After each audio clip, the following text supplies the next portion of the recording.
Welcome back to the Moll Anderson Show. Well, she's a popular blogger, and like our last guest, she is also a host on the Live Well Network. I am so happy to have on co-host of Knock It Off, Monica Mangin. Hey, Monica. Hey, how are you? I am great. So happy to have you. Thanks for having me. Well, now you're a co-author of the popular design and DIY blog, East Coast Creative, and now co-host a design show called Knock It Off. So tell us about the show. What is your version of Knock It Off?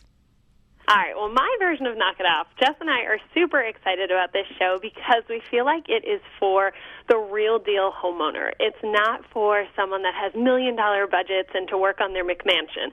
It's for homeowners at home with a budget that kind of just want to make their house look amazing. They like what they see in magazines and they want to emulate that at home. But, you know, they have a budget and they don't have carpenters at home with them. So we try and work with homeowners and give them real attainable ideas and simple projects that they can do today, things that they can do in the home that they live in, not in some, big mansion, and make them look amazing. So we just really like it because Jess and I are both moms. We are wives. We live in real, pretty average homes. Sure. And these are kind of tips and tricks that we've learned along the way. And so we're really excited to work with homeowners and show, the nation at large what you can do with what you have. Awesome. Well, now I know you have 4 kids. That's a house. That's a house full. So I know you can give advice. That's crazy. You can give great advice on how to give someone who wants to change a room in their house, but doesn't have time because they're chasing the kids around and trying to figure it all out and work. So what advice would you have for some of my moms out there who are pulling their hair out? Oh, first of all, I can relate. It is crazy town here. But I kind of call them nap time projects, and they're projects that I can get done in about a nap time, maybe 1 or 2 nap times. Something as simple like we've done on the show, like lining a bookshelf with wrapping paper, or if you're going to make some simple artwork with nail polish, or just really little projects so you feel like you've accomplished something during the day. And then one of my biggest things is that if you're going to do a bigger job, try and find somewhere for the kids to go for one weekend. It's amazing what you can get done in a weekend when you're DIYing things yourself. I mean, we've done complete kitchens in a weekend, and that's just me and Jess and the homeowners. And so I just feel like if you pick a room and, decide what you're going to do in it and then break it down into little chunks, you can get it done. But if, a huge room makeover isn't on the table right now because of your stage in life, start with the nap time projects. It's the way to go. Well, and don't you think that a lot of people get overwhelmed because they'll start a little here in one room and then a little here in another room and another room, and they don't quite ever finish that space? I mean, Yep. Do you feel like maybe they should just focus on one space and try to get that completed? What is your thinking on that?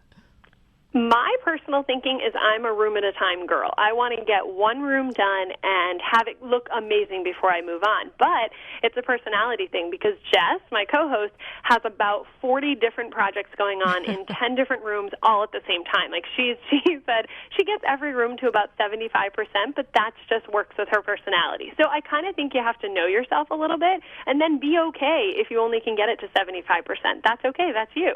Well, if you're just joining me, I am visiting with Monica Mangin, co-host of Knock It Off. All right, Monica, well, tell me about your use of color because we are big about color here. And is it a big key point for you when you're working on a budget? Oh, absolutely. And it's kind of interesting. Jess is a neutrals girl, so she likes neutrals. I am all about the color. Well, then you have all the personality. Or I just can't make my mind up and I love everything. So one little trick I think that we do, and this might be surprising, is that if you're someone that loves color, we're going to encourage you to put a neutral tone in your wall. And that's because whenever you're out shopping, you're going to be drawn to all the colorful, pretty things. And if you bring all of those home and you already have a ton of color going on, it might feel a little circusy. So even though I love color, I have really neutral walls at home. Whereas Jess, she's more neutral. When she's shopping, she's going to like things that are white and, all the neutral palettes, so she can actually put more color on her walls. So if you're kind of thinking, how do I play out being a color lover, go neutral on your walls. That's kind of my advice. Well, and it's good if you do have neutral walls because then you can change things up more often. Absolutely, which I love to do.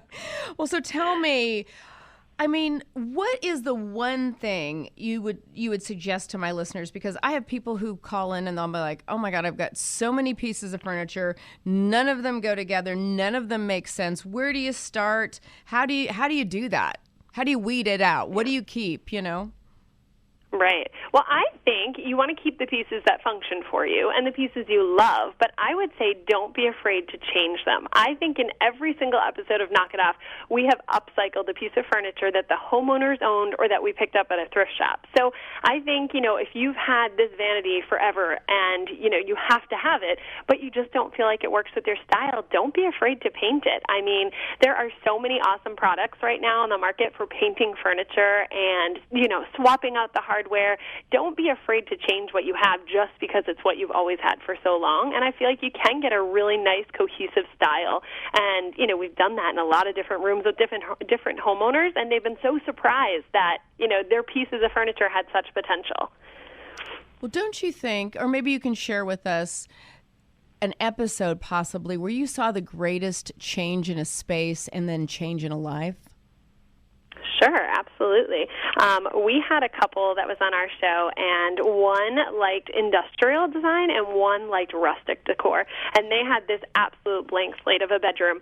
And like you said, a lot of pieces of furniture that they just didn't know what to do with. And the end of that space, we so nicely blended rustic and industrial styles together and made this couple realize that they weren't quite as far apart as they thought they were. And, I know you deal with relationships a lot. It was amazing how they started realizing that the things they loved so much were actually really similar together. And in the end, I felt like the room went from a complete blank slate to this massively awesome bedroom that was a blend of both of their personalities and styles, and then was just filled with so many simple projects and upcycles that it just really came together nicely. So I think that would be my favorite. And, you can watch all the full episodes online, so it's pretty neat. You can go check it out.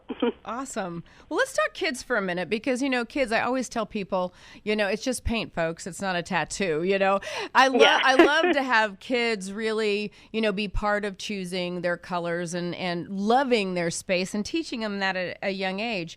Have you had to deal with any of that with any of your shows? And then also the second part of that question is tight spaces. I know, especially when you have 4 kids, how do you fit several kids into a small room? Yeah. Well, the first thing I would say is we had an episode where a little boy was obsessed with the Pirates of the Caribbean movies, obsessed with them, wanted that kind of bedroom, and his parents knew that's what they wanted, but they didn't necessarily want, over-the-top themed room. So we kind of had a challenge there, and we went with a total pirate room. I mean, we did hanging, floating bunk beds from the ceiling.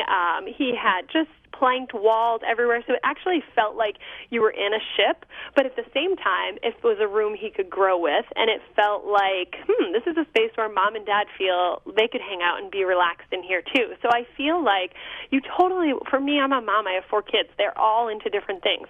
You want to know what space is going to make them happy and what's going to make them feel like home, but at the same time, you can still have some really cool style, and I think that, by combining some projects and maybe DIYing some things, you'll be able to get just the right feel. And then as far as space goes, space, there's never enough room with 4 kids. And I think that for me, no non-essentials in the room. So if I'm going to have toys in there, I'm going to have pretty storage. So instead of just, throwing Legos in a Rubbermaid box, I can make it a pretty cool container in there. So it's adding to the style because I don't have room for pieces that aren't necessary. So I definitely suggest trying to make your storage cute so it plays into your design. I love that.